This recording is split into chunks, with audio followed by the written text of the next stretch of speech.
Paimon even dreamt of making the film last night. If Paimon remembers right, we're meeting at Hotel Debor. Let's get going! Ayaka! Yoimiya! You're already here! Good morning. Xavier said yesterday afternoon went well.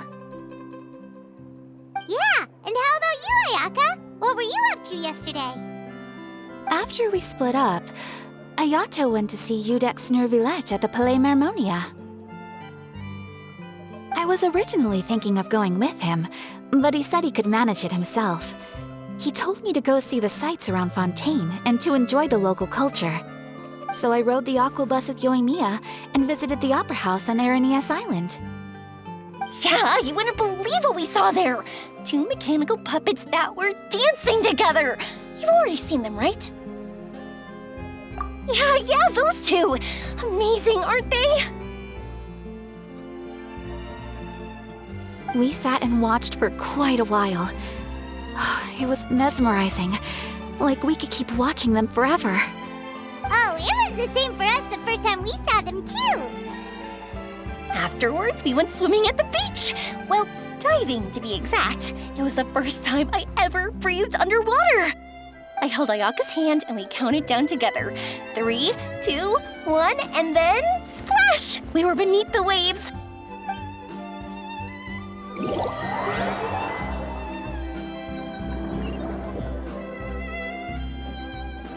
At first, I didn't dare to open my mouth. But once I couldn't hold my breath any longer, I decided to take a big breath in. Turns out the water wasn't as salty as I imagined. It didn't really taste like anything at all. Before I knew it, I was breathing like normal down there. It was an amazing feeling. Ayaka said I was too nervous and needed to loosen my grip. She got used to everything way faster than I did. I knew that the Traveler could do it, so I had no doubt we could do it too. That helped me feel at ease as soon as we dove in. The underwater world in Fontaine truly is beautiful. I love seeing the romaritime flowers blossoming underwater, like little candles lighting up the streets at night. Yeah, and there were so many creatures that we've never seen in Inazuma. Like those fish that shimmer like a sword blade. Whoosh! Oh, and those big fish that call when they see people. Ooh. Oh, you mean Hunter's Rays and Blubber Beasts! I just love the name Blubber Beast. Just wait till Pops and the others hear about this. They probably won't believe a word I say.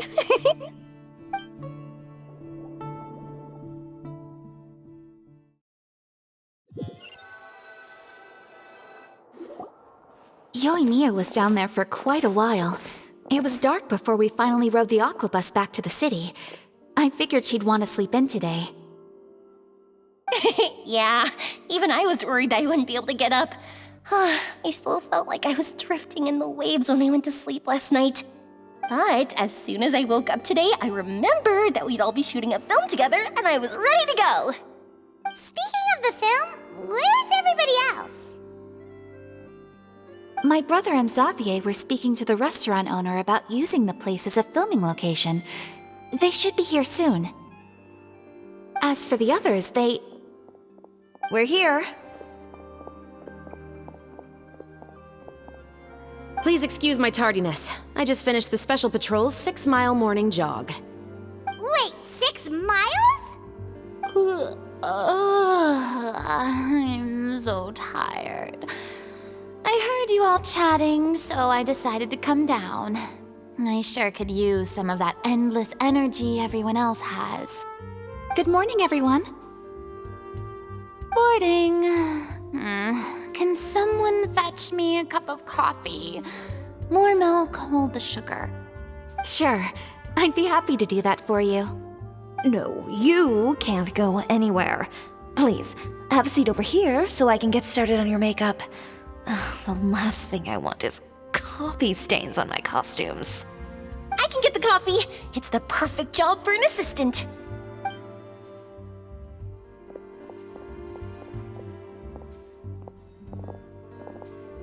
So much energy. Seriously, what's her secret? Oh, Yoimiya's always like that. But you sure look exhausted, Farina. It's because not used to waking up so early, huh? Of course not. I spent the whole night reading the novel from cover to cover, marking sections that either need to be omitted or adapted. Wow, Paimon didn't expect you to be so thorough. Well, I was the biggest star in all of Fontaine after all. It takes more than just a pretty face to earn a reputation like that. I know how to get serious when the situation calls for it. I went all out when I was acting as an Archon, so why wouldn't I do the same for my own life? Here's your coffee, Director Farina.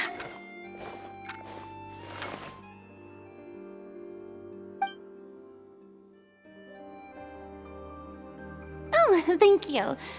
The sound of being called director and the aroma of coffee feels almost as refreshing as hearing the birds chirping in the morning. Ah, it seems everyone has managed to arrive on time. We've reached an agreement with the restaurant owner. We are free to use the second floor to shoot our film. Really? That's great! He is really looking forward to our film, and hopes that providing his restaurant as a filming location will attract more customers. Well then, Mr. Xavier, I'll leave the rest to you. Okay, thanks. First, I'd like to introduce our new members. This is our prop manager, Veronique. She'll be in charge of all the film's props and items. And this is Bonneau, our lighting technician. He'll be in charge of lighting and illumination to set up each scene's atmosphere. Wow, sure feels like we have some real professionals joining the crew now. First of all, please allow me to first express my sincerest gratitude to everyone in the crew. When my investor informed me yesterday that he wouldn't be able to provide the funds, I really thought that this was the nail in the coffin for this film. I had no idea that I'd find so many people willing to help me on such short notice. Thank you. Thank you all from the bottom of my heart. No need to be so cordial, Mr. Xavier. We're all honored to be a part of this. Your works made a profound impression on me when I saw them back in Inazuma. I am sure that someday, this film will be remembered as a prime example of cultural exchange between Fontaine and Inazuma. Yes, the story is the reason I agreed to join. I can't bear to even imagine what this film would look like without the very best director. Anyway, I would like to make a promise to everyone that as the producer of this film, I'll do whatever I can to ensure that everything goes as smoothly as possible. This is not just my film. It also embodies the thoughts and feelings of every person here, as well as the endless effort we are about to pour into it. So, without further ado, the Two Musketeers will officially begin filming now! You may take it from here, Director Farina. All right, listen up, everyone.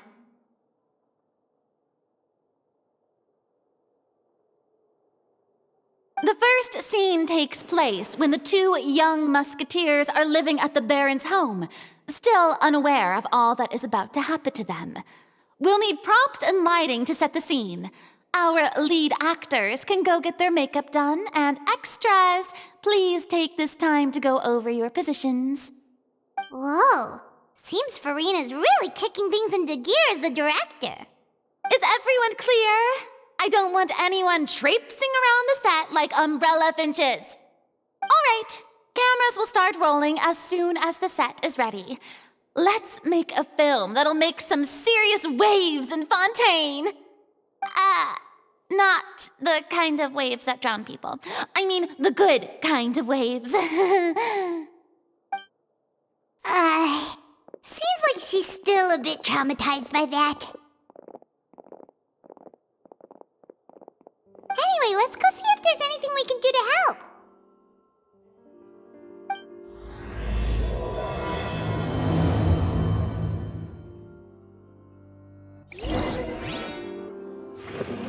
How about here? A little more to the left. You got it. Hey, Yamian! Do you need a hand? No, I'm fine. You know, doing the lighting is kind of like designing a fireworks show. It's interesting to imagine what kind of atmosphere the lights will create. I heard that the Traveler will be operating the camera and Paimon will be the clapper loader, right? Those roles are just perfect for the two of you. Really? Is that because it'll be easy for Paimon to hold the clapperboard while flying? Well, sure, there's that, but that's not exactly what I meant.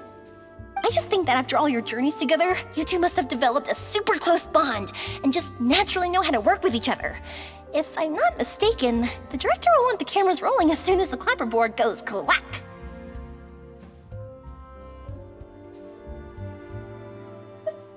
Oh, I see! It's amazing to see the magic behind filmmaking. Yumiya, we need lights over there too. Oh, on it! I've got to get back to work. Chat with you later. Oh, it's exciting to see so many people working together to bring the film to life.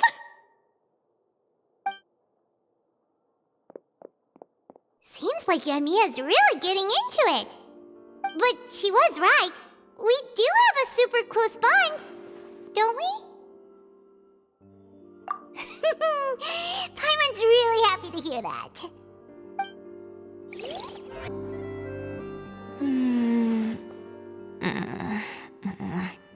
Ayaka has mentioned you to me before.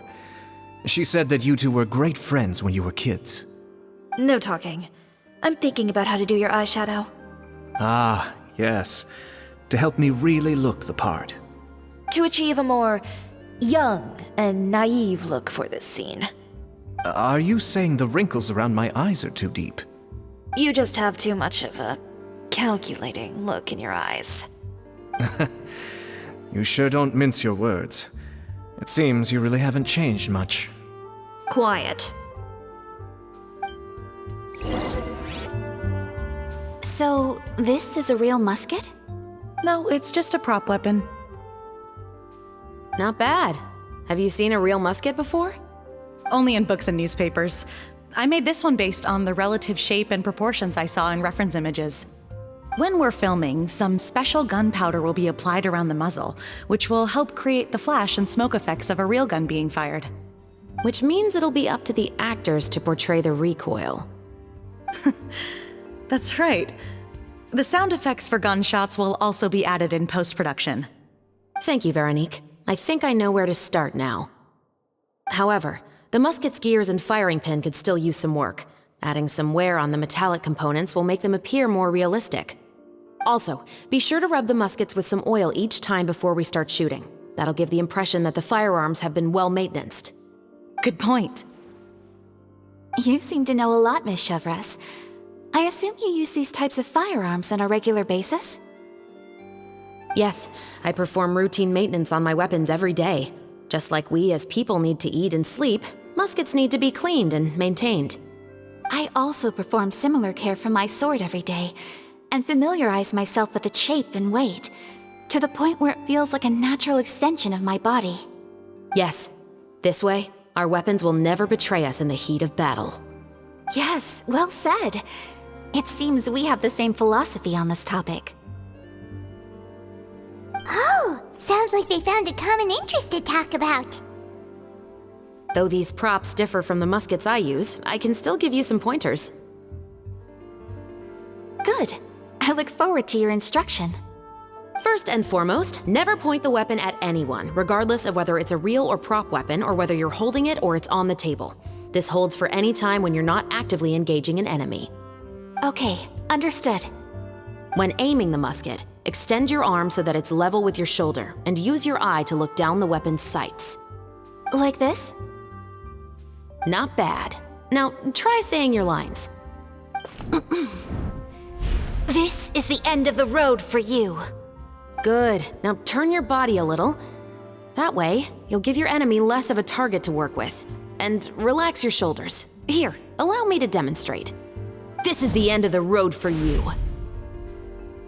Huh. Excuse me, Miss Chiori. Director Farina, there's something I wish to discuss with you. Oh? What is it? Like this? Yes, much better. What do you think? I do see your point. But are you sure you wish to do this? I believe it would be most fitting. Well, if you insist. All right, I understand. Miss Ayaka, Miss Chevres, could the two of you please come over here? Huh? What's going on? Are we gonna start filming now? Let's go see. What is it? I have a question for you, Miss Chevres. Would you be willing to play the role of a musketeer? What? To clarify, I would like to turn over my role to Miss Chevres. But brother... Don't worry, Ayaka. I actually view this as a good thing. I was becoming troubled trying to set aside some time to speak to the staff at the Palais Mermonia. I would like to have some conversations about the cultural exchange between our two countries, and I've heard that the bureaucratic process here can get rather complicated. Now, I will be able to focus on my work. Besides, you also know that I'm not really one for public performances. Are you really sure? From a director's point of view, I also felt like the relationship between the two musketeers in the original story could be improved.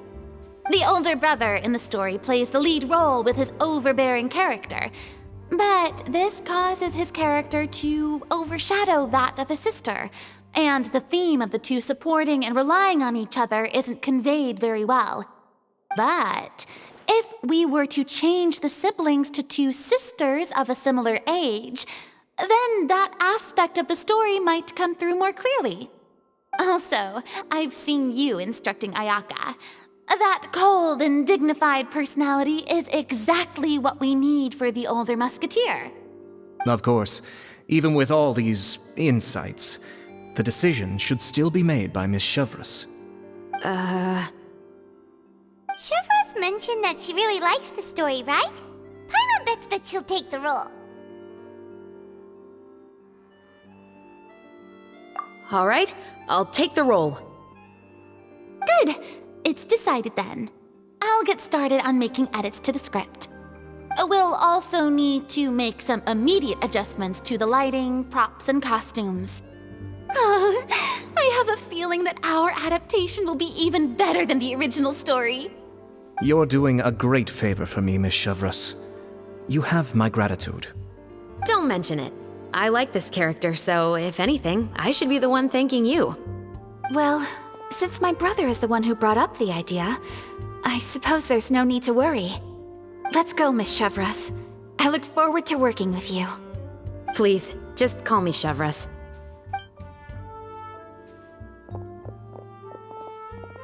Seems like you're really going out of your way to solve the problem I was having with your makeup. Surely you jest, Chiori. I assure you that I was mostly motivated by a desire to spend more time on formal business. Oh, come on, you really think I'd buy that? According to what I've heard from Ayaka, her brother is someone who can juggle 10 different matters at the same time. I'm sure you have other reasons for backing out. Perhaps. Ayaka always said she wanted to go out and see more of the world, just like the Traveler. But I feel that she needs not only to see other nations, but also to make some different kinds of friends. I think it would be harder for her to make new connections with me constantly by her side. I would like to give her some space. Alright, go on, spoil her some more. Ayato, it's too bad you're stepping down from the role. Paimon really wanted to see you act as a musketeer. No need to poke fun at me. I'd wager that you also felt that I wasn't the best candidate for the role. It's a little hard for Paimon to imagine you saying those lines. Yes, I've made an appointment to meet some people from the Palais Mermonia. Now, I will have some more time to prepare. Traveler, get the camera ready. Paimon, get the clapperboard. Actors, to your positions. We're about to start shooting the first scene. Go on now. And please take good care of Ayaka. Yep, don't worry. Thank you. I look forward to seeing the film when it's finished. All right, now that we're all here, let me help set the scene for everyone. The first scene takes place when our two main characters are still living at the Baron's estate. They've been ostracized and verbally abused by others in the household, but they still have no idea why. We want to capture how naive and innocent they are despite their pain. Chevres will be playing the role of the older sister, Tulip, and Ayaka will be the younger sister, Iris. Be sure to get close-ups of the main characters at the right moment. Silence on the set! Lights! Camera! Action! Let's go!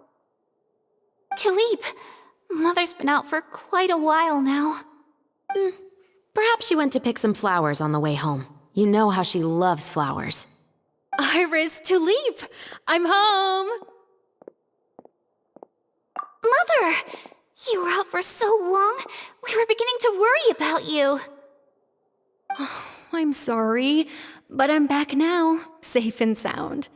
Here, I brought your favorite treat, apple turnovers. Mother, what are those bruises on your hand? Huh? What bruises? Oh, I must have bumped into something while I was working yesterday. But I didn't notice them this morning. Then perhaps they're from when I accidentally tripped when I was out just now. By the way, did you have fun playing at home? What's the matter, Iris? Well, we've realized that no one really wants to play with us. They even took Iris's doll and spat at us. And they even called us names. They said we were... Shh! It's all right, don't worry. Girls, it doesn't matter what anyone says. Don't listen to them. No one can define you with such words. You both have wonderful lives ahead of you. Just like your names. You will both blossom like beautiful flowers. Maybe your time to blossom hasn't quite come yet, but one day, you two will bloom more beautifully than anything else. Don't let the soil you're in now ruin your future beauty. Understand? My dear daughters. And cut! Not bad. The actors' emotions were all on point. Let's keep that take. Also, if our clapper loader could avoid shouting at the start of the scene next time. Oh, got it. Great. I was a little worried that my nerves would get the better of me. What about you, Chevres? I felt fine. The lines weren't too difficult at all. Seems like Farina must have adapted the role nicely. You two were great. I couldn't tell it was your first time acting in a film. You should have more confidence. Thank you for your encouragement. Positions, everyone! We'll move on to the next scene after we try a few more camera angles.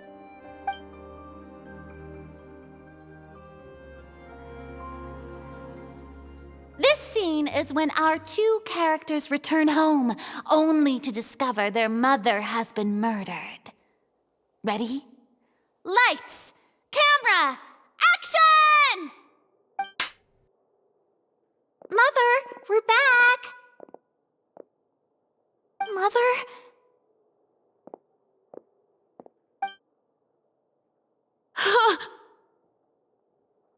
What's wrong, Tulip? Iris, stay away! Huh? Why? What's... Mother! Mother... She's...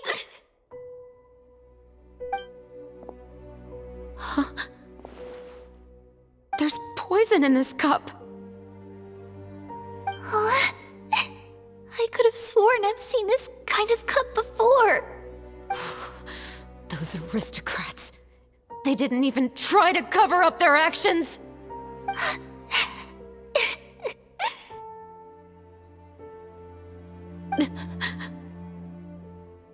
Iris, we need to leave this place. Leave? But now that Mother is gone, where can we even go? Anywhere. All I know is that we can't stay in this house. But are we just going to let them get away with this? We'll have our revenge, I promise you. Just not right now.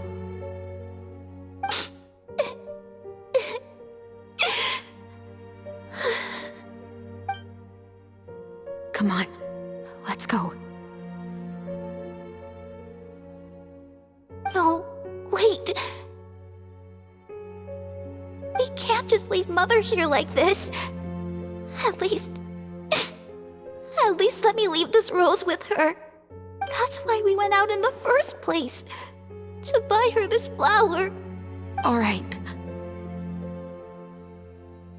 Goodbye, Mother. We'll avenge you. Someday. And cut! Beautiful! Great performance! Oh my, you're so amazing, Ayaka! And were those real tears I saw? How did you do it? I was surprised too. Thank you for the kind compliments. Actually, as soon as Director Farina said action, I told myself not to think about anything. I just felt the weight of the moment and became the character. It's quite similar to practicing the art of the sword. You clear your mind and focus only on what's happening in front of you. Ayaka's performance was amazing. Have I discovered an acting prodigy? Pipe down, everyone! We need to move on to the next scene!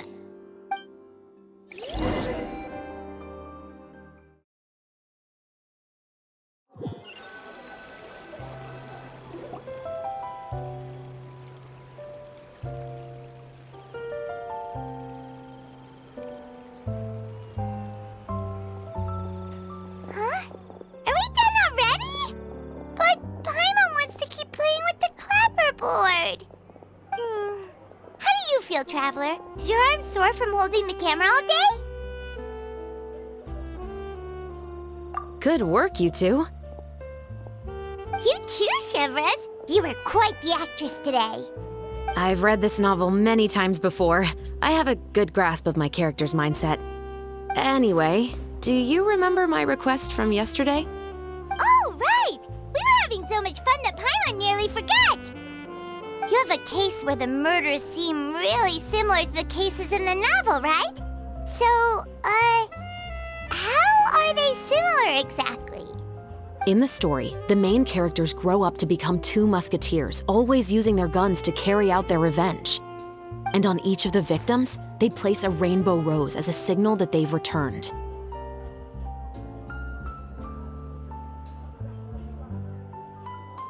Yes, that's correct. We found rainbow roses just like in the novel.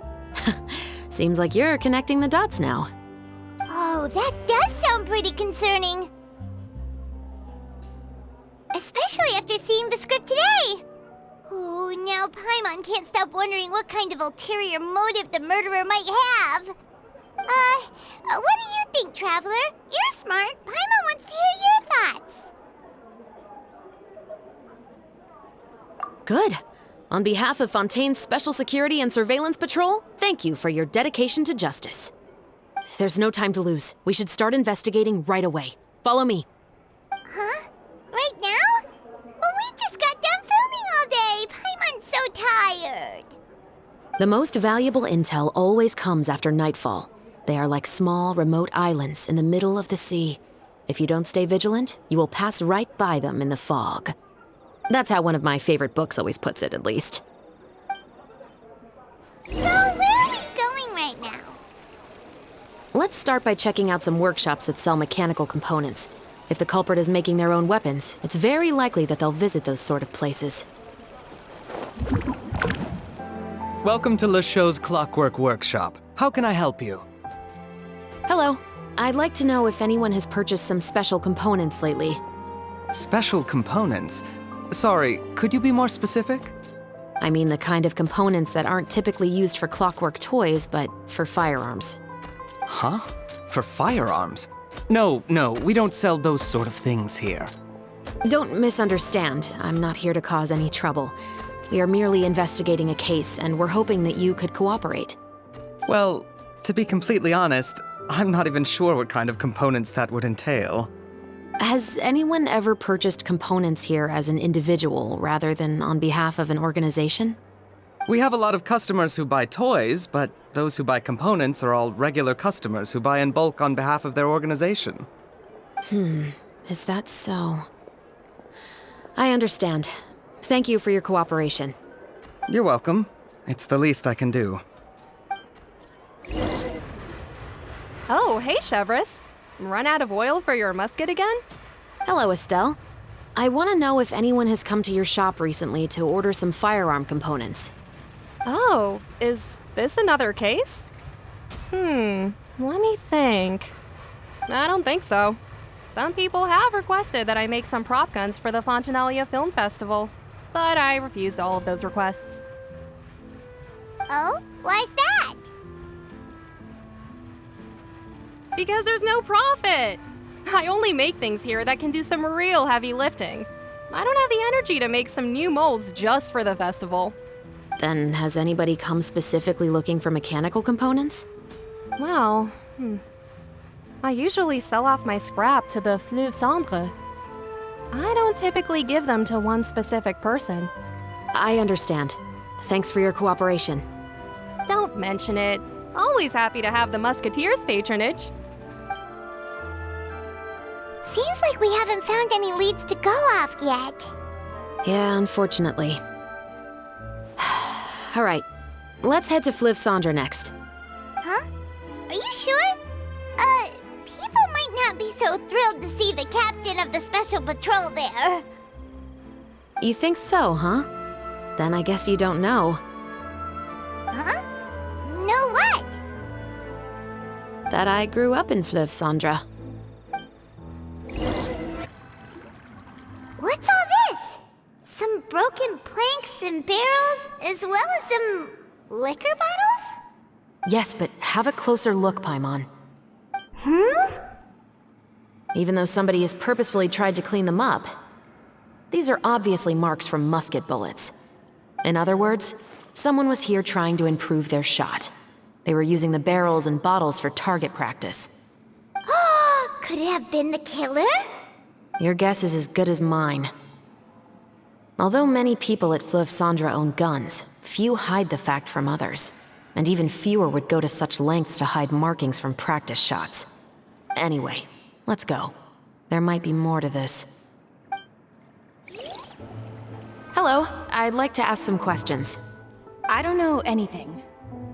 Don't worry, I'm not here to arrest anybody. You say that now. It's the truth. Here, take this as my guarantee. Wait, did Paimon just see what she thinks she saw? Is the captain of the special patrol bribing a citizen? Seems you're different from the other guards. What do you want to know?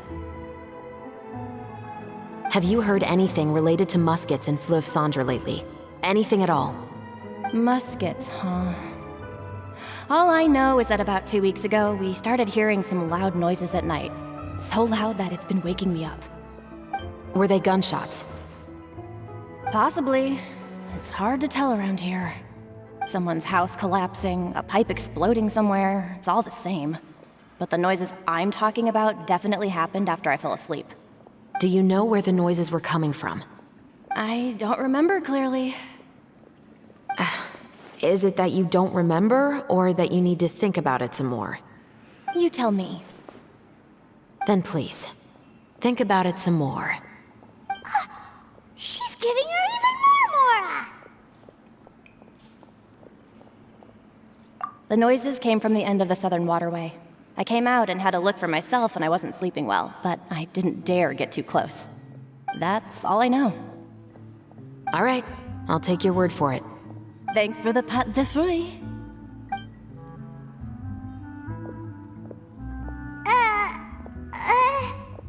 No need to be surprised. I grew up here, remember? I know how to get people around here to talk. Seems you catch on pretty quick. Now then, let's keep going. It's been a while, Tetro. Please, just get on with your request. I want to know if you've heard anybody talking about muskets lately. Information isn't free, you know. I've heard that bandits have been extremely active in the countryside recently, and they've been affecting the delivery of goods to Poisson. I can allocate some more manpower to help out with that problem. What do you say? You're still as helpful as ever. One of our men got drunk at dinner about a month ago and lost his gun. 3 days later, it turned up in the corner here. What's weird about that? He just forgot where he put it, right? This is Flёv Sandr, my friend. Anything of value left in the tavern won't ever make it to the next day. But that gun turned out to be an exception. It didn't get any new wear and tear on it, and didn't even appear to have been fired. We were quite mystified as to what could have happened. I suspect it came back because the weapon was already known to the guards.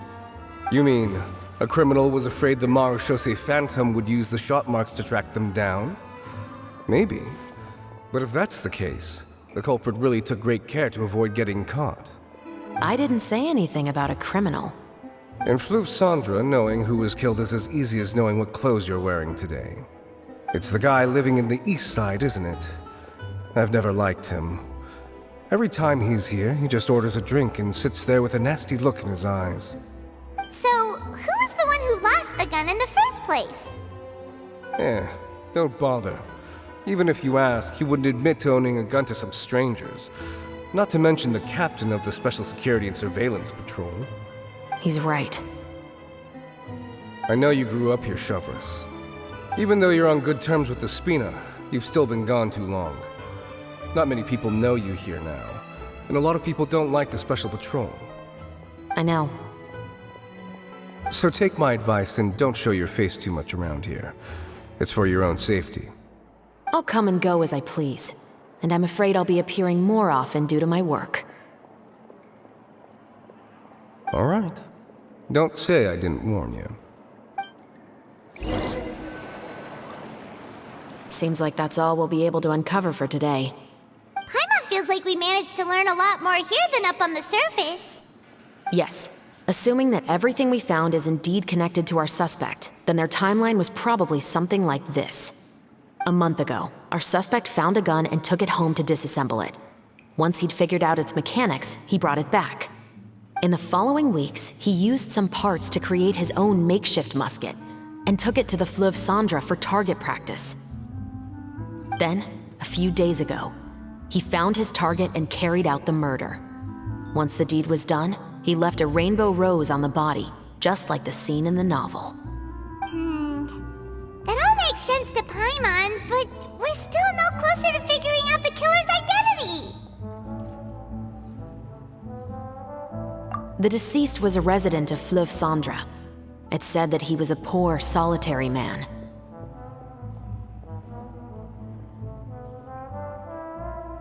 Yeah, that's also something I'm trying to figure out. If we are indeed following the novel, and there's a story behind the murder, then this murder should be an act of vengeance. But according to our investigation, the deceased didn't have any enemies. He was no saint, but no one's heard of a rival who hated him enough to shoot him dead, much less care to leave a rose on his body. What message is the killer trying to convey, and to whom exactly?